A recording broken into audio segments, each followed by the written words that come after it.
Bonjour à toutes et à tous et merci de nous préférer pour vous informer. Voici le sommaire.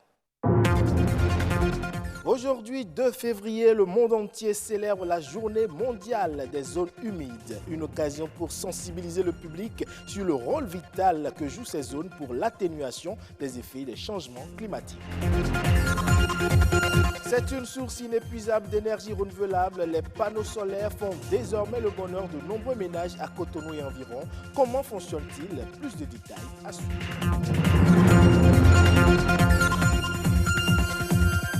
Enfin, on parlera des nombreuses innovations contenues dans la loi des finances 2020.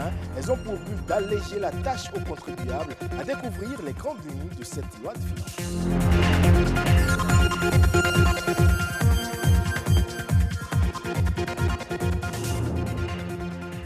À nouveau, bonjour. Je le disais dans les titres, le Bénin célèbre ce 2 février la journée mondiale des zones humides, des zones qui jouent un rôle important en tant que solution naturelle dans l'adaptation au changement climatique. Le thème de cette année, zones humides et biodiversité, est une occasion unique pour mettre en avant la richesse des milieux humides, l'importance et l'état de leur biodiversité. Il s'agit donc à cette occasion de promouvoir les actions pouvant stopper le déclin observé des nombreuses espèces qui y vivent. Plus de précisions dans ce reportage. Ces milieux constituent des zones humides. Comme point commun, l'eau. Elles peuvent être salées, douces ou saumâtres. Mais il y en a combien au Bénin? Le Bénin a 4. Il y a la zone humide qu'on appelle la zone humide numéro 10-17 et la zone humide numéro 10-18 qui couvre la Kouémé, Nokoué, Lagune, Chenal de Bada, etc. Et nous avons la zone humide 1668 et 1669 qui sont au nord, W Pandiari. Ce sont les 4 zones humides que nous avons inscrites sur le site de Ramsar. Actuellement, le Bénin est en train de chercher à inscrire 2 autres zones. C'est la zone du lac Toro et la zone de Ablekete. Certains les voient comme un nid de moustiques ou un frein aux activités humaines. Mais les zones humides offrent assez bien d'avantages. Je pense seulement le cas de la pêche. Vous savez combien la pêche apporte au niveau du Bénin par an? C'est plus de 60 milliards. Ouais, donc si vous prenez exclusivement l'activité pêche au niveau des zones humides, ça fait qu'il y a des gens qui ont des activités, il y a des gens qui ont de la nourriture et il y a des gens qui ont des moyens pour subvenir à leurs besoins. Si vous prenez le cas de la mangrove, c'est seulement au niveau des zones humides que vous les avez. Lorsque vous prenez les tifas, c'est seulement au niveau... Et même, il y a des forêts qui sont des forêts galériques qui sont dans les zones humides. Donc vous avez toute cette biodiversité-là qu'il y a au niveau de ces écosystèmes qui font que nous devons les utiliser de manière intelligente pour aujourd'hui et pour les générations futures. Vous prenez 1 hectare de mangrove, ça séquestre 12 tonnes de CO2 par an.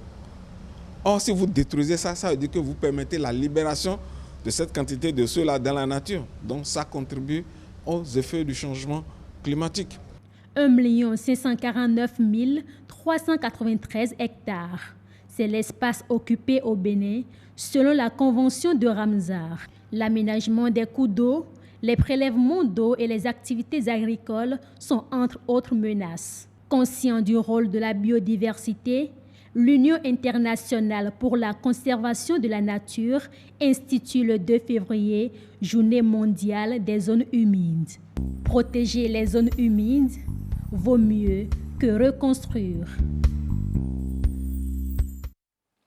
On reste dans le domaine de l'environnement pour dire que les panneaux solaires sont une source inépuisable d'énergie renouvelable. À plusieurs kilomètres de Cotonou, beaucoup de ménages font du soleil leur meilleur compagnon pour regarder la télévision, suivre la radio et même pour éclairer leur domicile. Nous avons rendu visite à 2 ménages. C'est dans ce magazine signé Igor Ayosso, Bernard Djogbe et Patrick Adiagodju.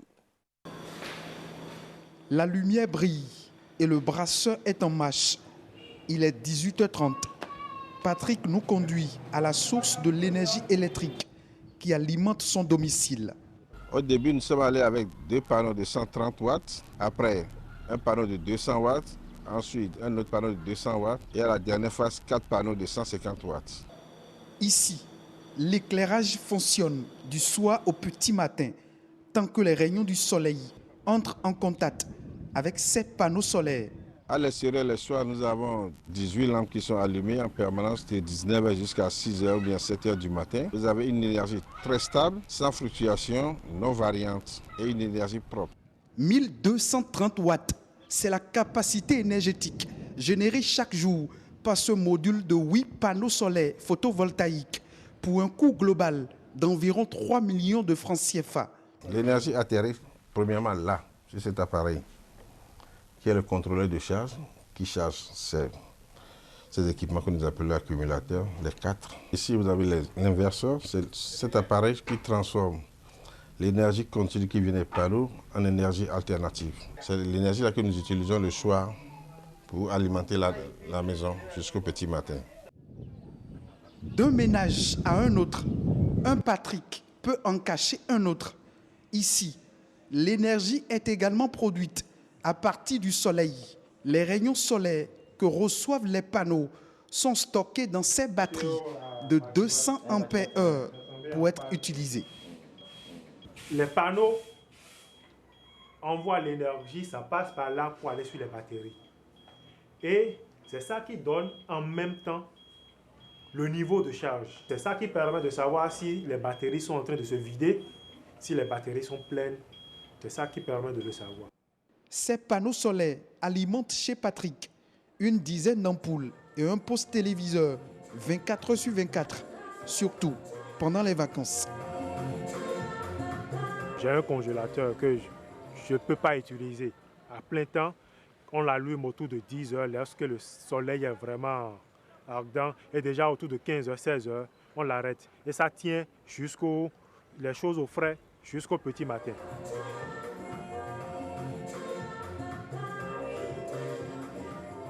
Tout ce que nous voyons aujourd'hui m'a coûté environ 2 millions. Et il faut avouer que je ne suis pas allé, je n'ai pas sorti les 2 millions en bloc. Je suis allé progressivement parce que c'est un système, on peut faire l'extension au fur et à mesure. Résistant aux intempéries, mais attention, la durée de vie des panneaux solaires dépend de l'usage qu'on en fait. Si le panneau doit faire 15 ans, si on n'entretient pas, ça peut mourir après 8 ou 10 ans.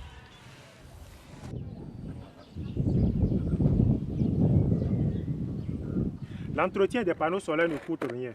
Il suffit juste d'un petit seau d'eau, d'un chiffon, et puis le tout est joué.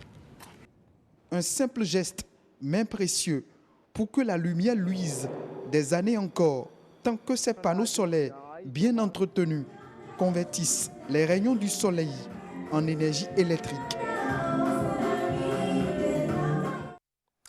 Parlons à présent de la gestion des entreprises qui constitue un véritable casse-tête pour beaucoup de chefs d'entreprise. C'est une tâche qui fait appel à la disposition de certaines qualités. Selon les spécialistes en gestion d'entreprise, la performance du personnel dépend des qualités de leur coach.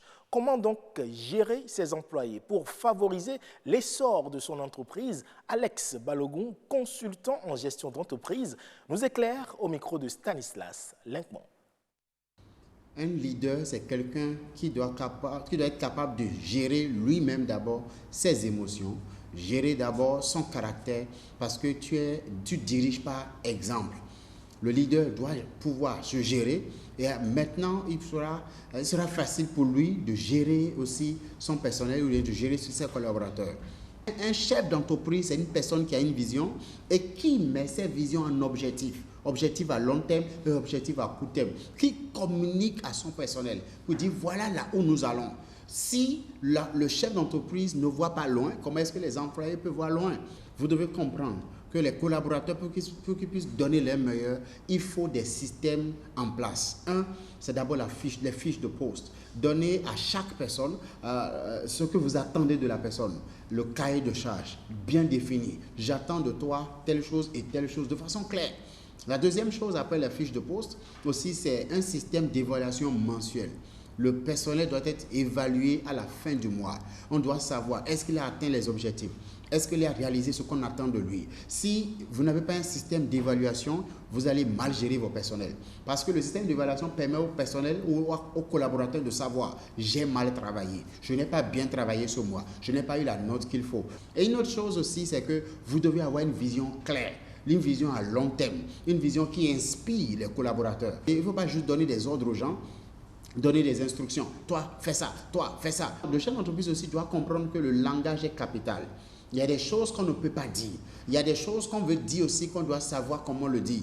L'objectif, ce n'est pas s'exprimer. L'objectif, c'est atteindre un résultat. Donc, il ne faut pas dire, je dis ça parce que je suis l'employeur. Vous n'êtes pas l'employeur. Vous êtes aussi employé par l'entreprise. L'entreprise est l'employeur de tout le monde. Celui qui est le promoteur ou le chef d'entreprise, il est aussi employé.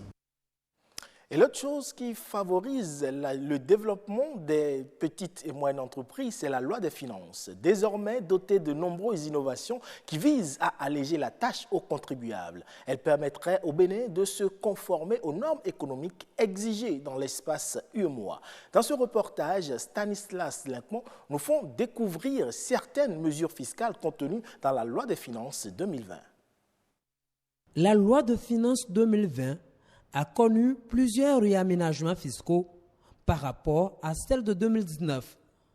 Par exemple, le législateur a supprimé la taxation du tabac et des cigarettes, mais a introduit une autre appelée la taxe sur les produits spécifiques. Celle-ci regroupe les substances psychotropes, les boissons et bien d'autres produits. On peut citer la taxe sur farine de blé, taxe sur le thé, taxe sur le café. Toutes ces taxes ont été supprimées, mais les dispositions ont été transposées dans la nouvelle taxe sur produits spécifiques qui a été créée. Bien évidemment, conformément aux exigences de l'UEMOA. Pour répondre aussi aux recommandations de la Banque mondiale à travers d'une business. De 50% en 2019, la taxe sur les tabacs et cigarettes passe à 100% en 2020. De même, cette fois-ci, apparaît distinctement le taux de taxation des boissons alcoolisées fixé à 20% et 7% pour les boissons non alcoolisées. Il faut les cerner et savoir ce qui doit être fait, ce qui ne doit pas être fait et évoluer correctement. La loi offre parfois des avantages dont on peut profiter. Par ailleurs, la loi de finances prévoit qu'en fin janvier, les 50% de la contribution des patentes soient acquittées et le solde à la fin du mois d'avril lors du dépôt de la déclaration du droit du contribuable. La façon dont les trucs viennent et les délais d'application sont très vite. De part que tous les gens ne sont pas au parfum et quand vous tombez sous le coup de la loi, eux disent que c'est la loi et vous appliquent. Ici, au forum Les Vendredis des finances publiques, le sujet a d'ailleurs fait l'objet de discussions entre financiers et entrepreneurs.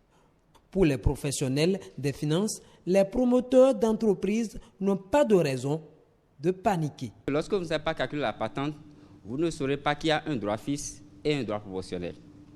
Alors, ce qu'il faut faire, c'est de vous rapprocher de ceux qui peuvent vous calculer la patente pour qu'ils vous aident à calculer la patente. Si la déclaration est erronée et qu'on a les éléments qui justifient l'erreur commise, des corrections pourraient se faire. Mais c'est le droit du contribuable que de déclarer sa réalité à lui. Les micro-entreprises, tout comme les macros, constituent à leurs yeux de potentiels contribuables aux ressources de fonctionnement et de réalisation des projets d'un gouvernement. C'est d'ailleurs pourquoi, ont-ils conclu, l'État a le devoir de les protéger. Et c'est tout pour cette édition. Le prochain rendez-vous de l'information, c'est à 19h45.